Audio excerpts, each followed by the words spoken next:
오늘 예배의 주제는 참 사랑을 찾아라 라는 제목으로 함께 나눠보도록 하겠습니다. 그런데요, 참 사랑을 찾아라 했을 때 여러분 느낌이 어떠신가요? 참 사랑 찾으세요. 느낌이 어떠신가요? 질문 없을까요, 여기에? 그렇죠. 정말 좋은 질문이십니다. 예. 어디서 어떻게 찾아요가 답이거든요. 그런데 이 제목은 찾아라 밖에 없어요. 그렇기 때문에 오늘은 참 사랑을 찾아라 라는 제목으로 어디서 어떻게 찾는 것인지 여러분과 함께 나눠보도록 하겠습니다. 그래서 여러분께서 제 이야기를 들으면서 참 사랑을 어디서 어떻게 찾지? 이것을 항상 마음속에 가지시면서 들어주시면 감사하겠습니다. 준비되셨죠? 네. 자, 오늘 말씀 훈독해 보겠습니다. 기독교는 사랑과 희생에 위하여 예수님을 중심하고 인간 사이의 행적인 수수의 회로를 회복함으로써 하나님과의 종적인 수수의 회로를 복귀시키려고 하는 사랑의 종교인 것이다. 이것은 원리 강론에 나오는 말이기 때문에 여러분께서 몇 번씩 읽으셨을 것입니다. 그런데 이 말씀의 깊은 의미를 모르는 경우가 진짜 많더라고요. 그래서 여기서부터 오늘은 시작하도록 하겠습니다. 여러분, 오늘 이 말씀의 핵심이 무엇일까요? 가장 우리 생활 속에서 가장 해야 할 것이 뭐냐? 키워드가 뭐예요? 라고 했을 때 그 키워드는 물론 이거겠죠. 하나님과의 종적인 수수의 회로. 여러분, 지금 현재 하나님과의 종적인 수수의 회로 가지고 계십니까? 가지고 계시는 분? 가끔씩. 그렇죠. 근데 이걸 확고해야 되거든요. 확고한 종적 수수의 회로가 있어야 우리가 영계에 갔을 때 하나님, 저 왔습니다. 인사할 수가 있는 거죠. 이 수수의 회로가 희미하다, 애매하다 할 때 하나님 앞에 갔을 때 하나님, 저 왔습니다 하고 인사할 수 있을까요? 안 되겠죠. 그러기 때문에 하나님과의 종적인 수수의 회로를 회복하는 것이 아주 중요한 우리 인생의 목적이다라고 말할 수 있는 것입니다. 그런데 오늘 이 말씀 보시죠. 이 하나님과의 종적인 수수의 회로를 복귀하려면 어떻게 하라고 하고 있을까요? 인간 사이의 영적인 수수의 회로를 회복함으로써라고 했어요. 이게 중요한 말이거든요. 그래서 하나님과의 종적인 수수의 회로를 복귀하려면 먼저 인간 사이의 영적인 수수의 회로를 회복하라 하신 거예요. 갑자기 하나님과의 관계를 복귀하라? 아니에요. 원리는 인간 사이의 영적인 수수의 회로를 회복하라. 이것이 문제라는 거죠. 이것을 회복하면 어떻게 해요? 하나님과의 정적인 수수의 회로도 복귀된다 라고 하신 말씀입니다. 옆에 사람 보시죠. 옆에 사람. 하나님을 찾는 것이 아니에요. 옆에 사람을 찾아야 합니다. 왜냐? 순서가 있거든요. 옆 사람과의 영적인 수수의 회로를 회복해야 하나님과의 관계를 회복할 수가 있다. 복귀할 수가 있다라는 것이 원리의 말씀이죠. 그렇기 때문에 다시 옆에 사람 보시죠. 옆에 사람 필요할까요? 필요 없을까요? 얼마나 필요할까요?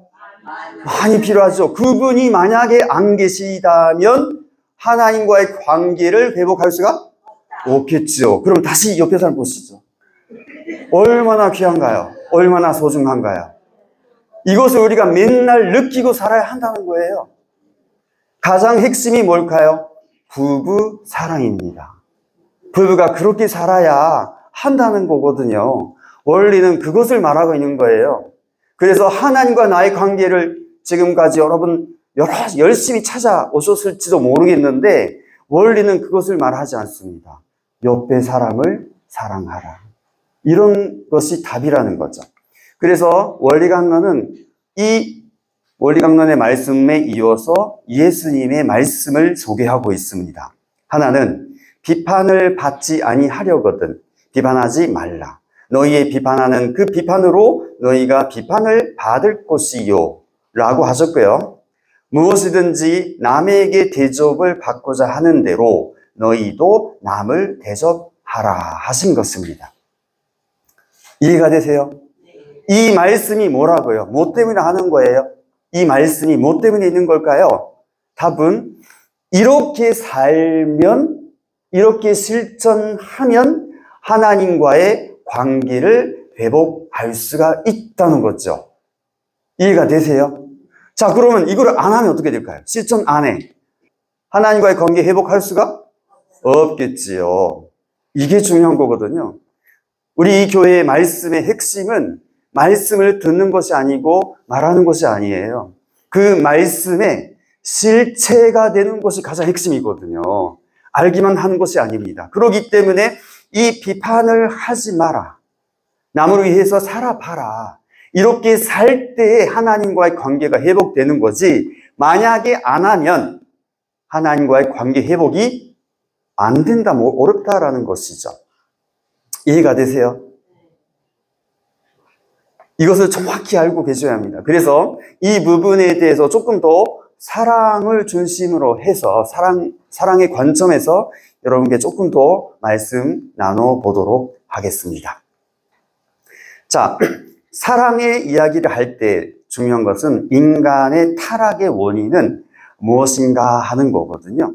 인간 타락의 원인은 뭐예요? 라는 질문에 대한 답입니다. 4개 중 하나를 골라주시면 돼요.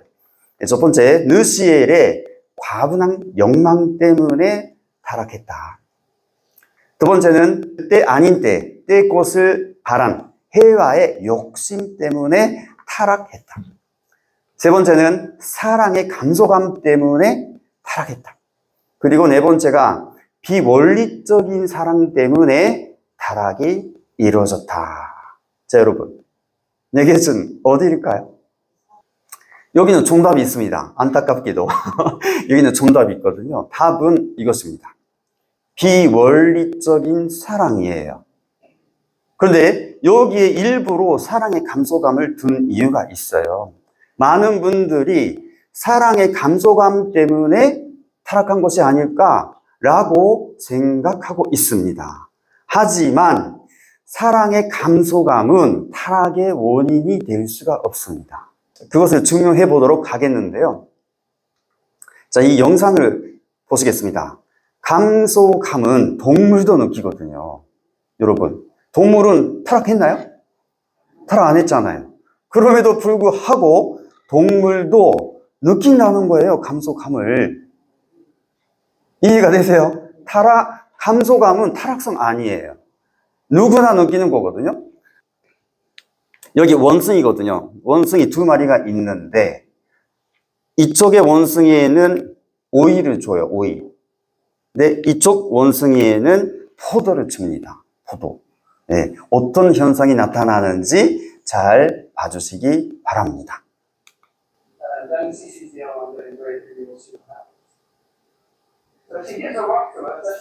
오이를 줘요, 오이.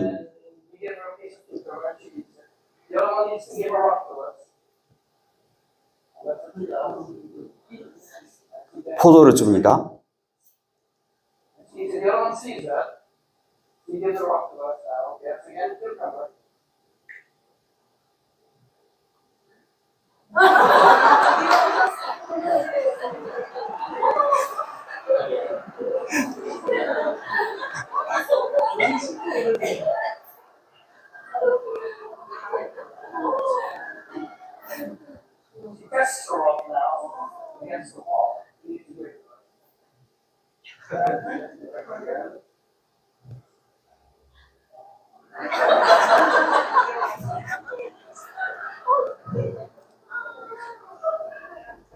네, 재미있는 영상이셨죠?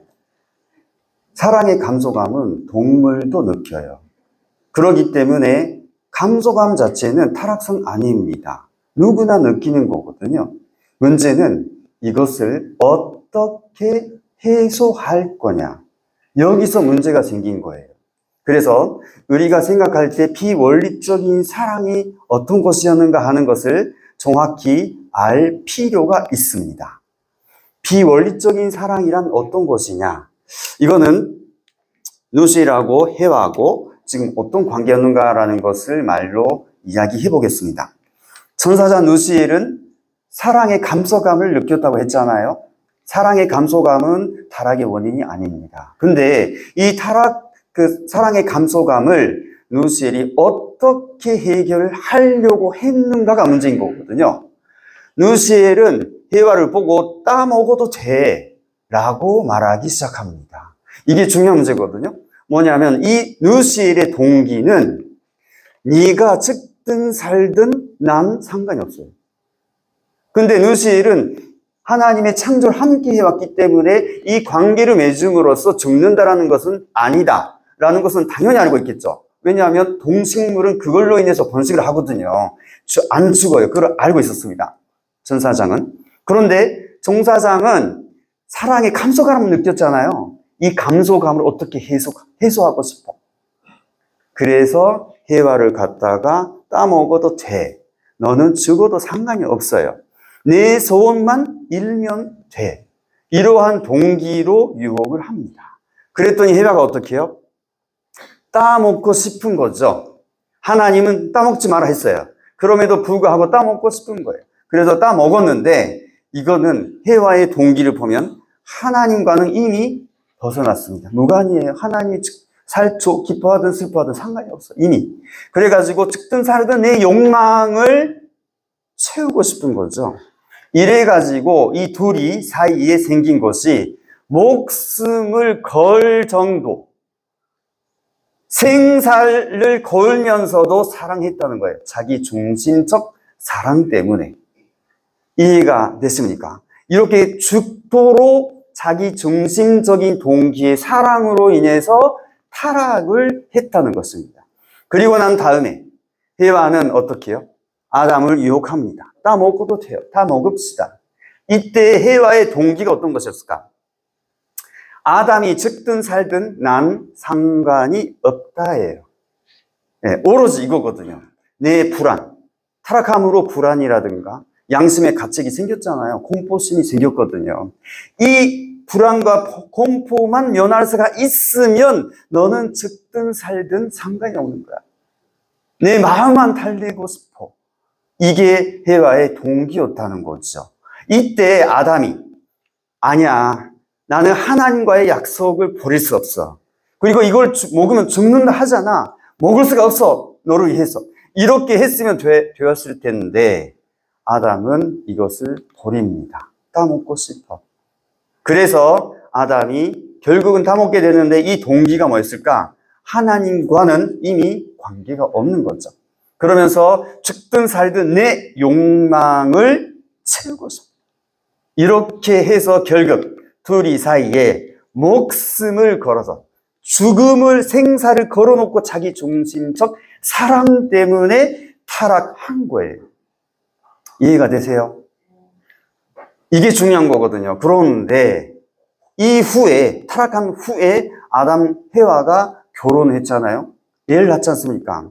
그것이 가인과 아벨이었습니다. 그런데 가인과 아벨이 제물을 바치지 않습니까? 그랬을 때 하나님은 아벨의 제물은 받았는데 가인의 제물은 안 받았다는 거죠. 이 사실을 봤을 때 가인이 어떻게 됐을까요? 완전히 화가 나가지고 어떻게 해요?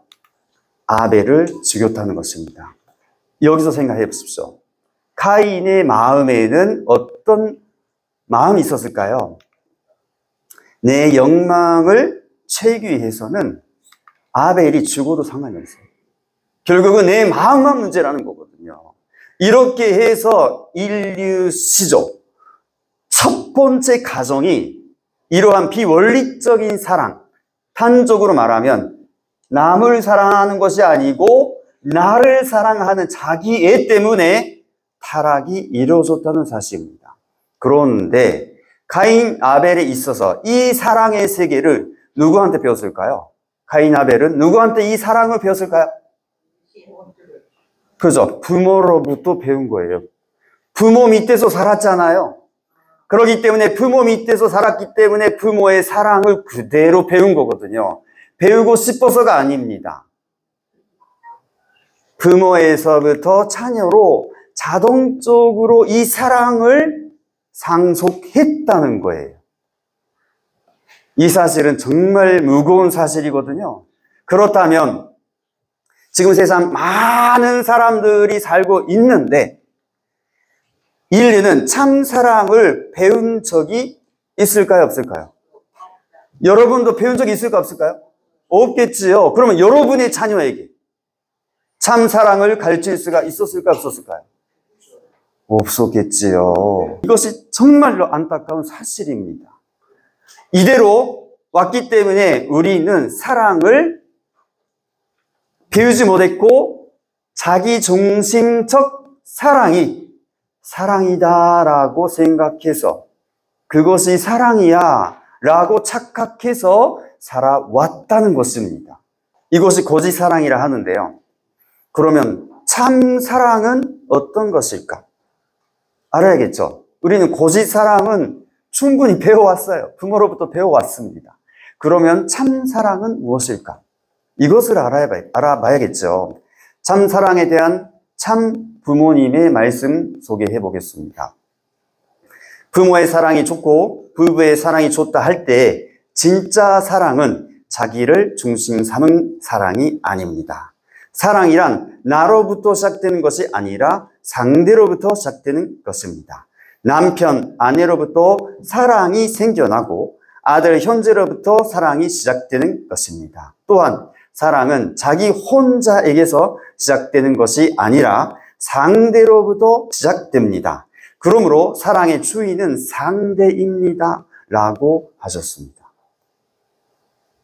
제가 아까 뭐라고 했을까요? 거짓 사랑은 나를 중심으로 하는 사랑이라 했습니다. 그러나 아버님 말씀을 보니까 사랑의 주인은 누구라고요? 상대죠. 옆에 사람 보시죠? 옆에 사람 보시죠? 이때 옆에 사람 보셔야 되거든요. 사랑은 내가 주인이 될 수가 없어요. 절대로. 옆에 사람이 계셔야 사랑의 마음이 생겨나는 거거든요. 남편이 없는데, 여자가 남편이 없는데 남편에 대한 사랑을 느낄 수가 있을까요? 없을까요? 절대로 없지요. 아내가 없는데, 결혼하지도 않았는데 아내에 대한 사랑 느낄 수가 있을까? 없을까요? 절대로 없는 거예요. 그렇기 때문에 아버님은 사랑의 주인은 상대야. 사랑은 자기 혼자에게서 시작되는 것이 아니야 라고 저희들 보고 가르쳐 주시는 것입니다. 그래서 생각해 봐야 되는 거예요. 우리가 지금까지 내가 사랑이다라고 생각해왔던 사람, 그 사랑은 참 사랑이었을까요? 거짓 사랑이었을까요? 이제부터 참 사랑이 뭐냐라는 것을 생각해야 합니다. 아까 말씀대로 거짓 사랑은 내가 주인이 되는 거거든요. 내가 주인이요. 거짓 사랑은 내가 주인이고 나를 높이는 거죠. 그러면서 내가 너를 사랑하마, 내가 너를 사랑하마 이러고 있는 거거든요. 우리 사랑 그런 사랑 아닌가요? 내가 너를 사랑하고 있지 않냐. 부모가 너 자녀를 보고 내가 너를 사랑했지 않았느냐. 이게 거짓 사랑이라는 거예요. 아버님 말씀대로 참 사랑이 뭐냐라고 할 때 참 사랑은 상대가 주인이에요. 상대가 주인이기 때문에 상대를 높이는 거예요. 상대를 높이는 거. 그러면서 중요한 것은 당신이 내게 사랑을 선사해 주는구나.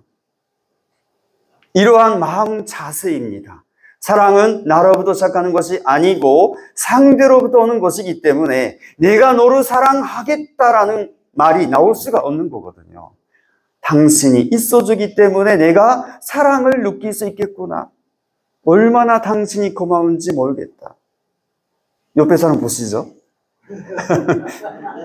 옆에 사람 정말 필요한 거예요. 이해가 되시죠? 그분이 없으면 사랑을 못 느끼는 거예요, 내가. 이해가 되시죠? 그래서 예수님은 이렇게 말합니다. 비판하지 말라. 옆에 있는 사람 비판하지 마라. 남을 대접하라. 왜요? 그 사람으로부터 사랑이 오기 때문이죠. 그래서 예수님의 말씀대로 비판하지 말고 내가 원하는 대로 당신에게도 해줄 때 하나님이 함께 계신다라는 것을 우리가 알아야 하는 것입니다. 그러면 하나님과의 관계를 회복한다 할 때 하나님을 뵈려고 한다면 어디로 가야 되느냐? 여러분, 하나님 뵈려면 어디로 가야 할까요? 에? 상대? 자, 답은 이것입니다. 하나님 뵈려면 하나님 계시는 곳으로 가면 되죠.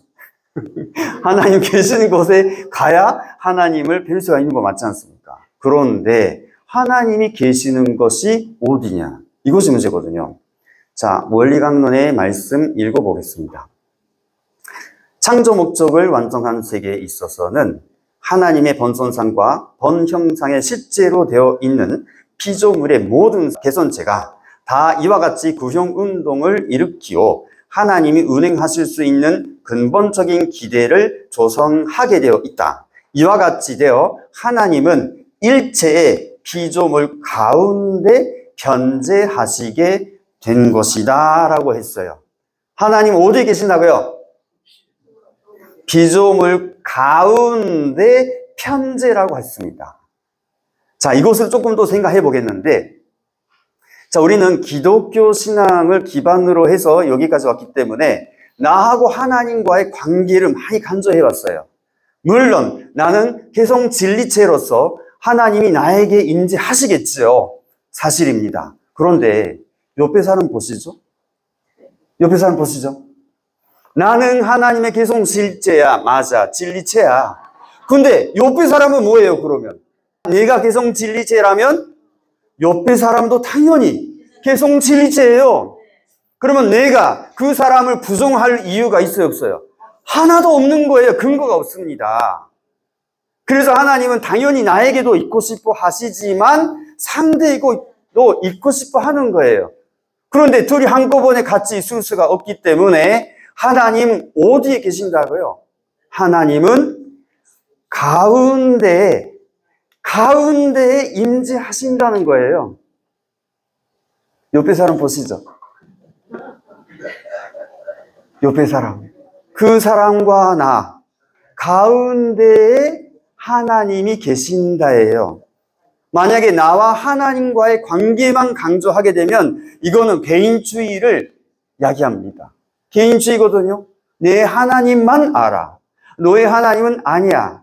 이렇게 되기가 쉽거든요. 그런데 원리는 그것을 말하고 있지 않습니다. 원리는 나하고 당신하고 사이에 하나님을 모시고 살자. 이것이 원리의 관이죠. 아버님의 말씀 하나 소개해 보려고 하는데 아주 중요한 말씀이거든요. 증격적인 말씀일 수도 있습니다. 하나님의 사랑과 인간의 사랑은 본질적으로 같습니다라고 했어요. 같다는 거예요. 옆에 사람 보시죠. 옆에 사람을 보고 서로가 사랑하는 그 사랑이 누구 사랑하고 같다고요? 하나님의 사랑이라는 거죠. 거기에 하나님의 사랑이 나타나게 되어 있다는 거예요. 그러기 때문에 옆에 사람을 부정해서 우리가 하나님을 만나 뵐 길이 있다 없다? 없는 거예요. 다시 옆에 사람 보시죠. 옆에 사람 얼마나 귀한가요? 그렇죠. 사랑은 하나 되려고 하는 힘입니다. 남녀가 서로 그리워하는 이유도 무엇입니까? 남자는 여자를, 여자는 남자를 통해서만 하나님을 소유할 수 있기 때문입니다. 왜냐하면 남녀가 사랑으로 하나 된 자리에 하나님이 임재하시기 때문입니다라고 했습니다. 거의 답이 나왔죠. 하나님이 어디에 계신다고요? 하나님이 어디에 계신다고요? 하늘에 계시는가요? 절대로 아니에요. 옆에 사람 보시죠? 옆에 사람과 사랑의 관계를 맺어갈 때 거기에 같이 함께 있고 싶어 하시는 게 하나님이야. 이것을 우리가 알아야 한다는 거예요. 이해가 되시죠? 그래서 하나님 계시는 곳은 먼저 나의 입장에서 말하자면 옆에 사람 보시죠? 옆에 사람은 상대는 주인으로 모시려고 하는 거예요. 사랑의 주인으로. 그런데 나만 옆에 사람을 사랑의 주인으로 모시겠다? 아니에요. 그 상대도 그 나를 사랑의 주인으로 모셔야겠죠. 서로가. 그렇죠? 다시 옆에 사람 보시죠. 그래서 옆에 사람이 필요한 거예요. 그래서 서로가 그런 마음으로 마주 보면서 관계를 맺어갈 때 이 둘이 하나 된 곳, 가운데에 하나님이 임재하신다는 거예요. 이해가 되십니까? 그래서 옆에 사람을 부정해서 옆에 사람 필요 없다 해가지고 하나님을 모시는 길이 있다 없다? 없는 거예요. 이해가 되셨죠? 그렇기 때문에 오늘의 말씀 다시 볼게요. 기독교는 사랑과 희생에 의하여 예수님을 중심하고 인간 사이에 획적인 수수의 회로를 회복함으로써 하나님과의 종적인 수수의 회로를 복귀시키려고 하는 사랑의 종교인 것이다 라고 했고요. 비판을 받지 아니하려거든 비판하지 말라. 너희의 비판하는 그 비판으로 너희가 비판을 받을 것이요 라고 했고, 무엇이든지 남에게 대접을 받고자 하는 대로 너희도 남을 대접하라. 그렇기 때문에 이 말씀을 실천해야겠어요? 안 해야겠어요? 제가 맨 처음에 말씀드렸지 않습니까? 가정연합의 교리는 알고서 되는 것이 아니에요. 참 부모님을 믿고 되는 것도 아니에요. 이러한 말씀의 실체가 될 때에 드디어 이루어지는 거거든요. 이해가 되시죠? 그래서 우리의 삶은 비판하지 말기 했으니까 비판하지 말아야죠. 옆에 사람 보시죠? 옆에 사람 보고 비판하지 말아야죠.